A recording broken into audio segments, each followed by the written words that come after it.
Welcome to our channel. Today we how to authenticate Zapier connections to Salesforce CRM step by step clearly. Open your web browser and navigate to the Zapier website.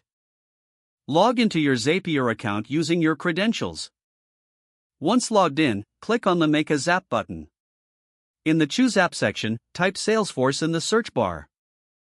Select Salesforce from the drop-down menu. You will now see the Choose Trigger Event screen. Select the trigger that suits your needs, such as new record. Click on the Continue button to proceed. You will now be prompted to connect your Salesforce account. Click on the Sign into Salesforce button. A new window will appear requesting your Salesforce login credentials.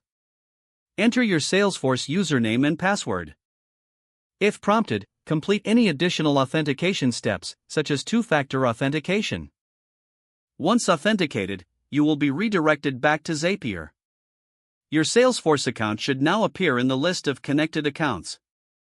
If needed, you can name this connection for easier identification. Click Continue to proceed to the next step of setting up your Zap. Test the connection by clicking on the Test button. Ensure that the test is successful before moving forward. Once confirmed, click Continue again to finalize your connection. You can now set up additional actions based on your Salesforce trigger. Enjoy automating your workflows by efficiently connecting Salesforce with Zapier. If the page does not load, refresh the browser or try again in a private or incognito window. Make sure you are using the correct email address, then retype it carefully to avoid small typos. If your password is not accepted, use the reset option and create a new strong password you can remember. Check your spam folder for verification or security emails, then complete any requested confirmation steps.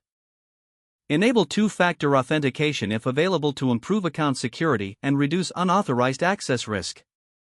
After signing in, review your profile details so your contact information and settings are accurate and current. If you see an error message, note it down and try again after restarting your device and internet connection. Don't forget to like this video and subscribe to our channel for more step-by-step tech guides.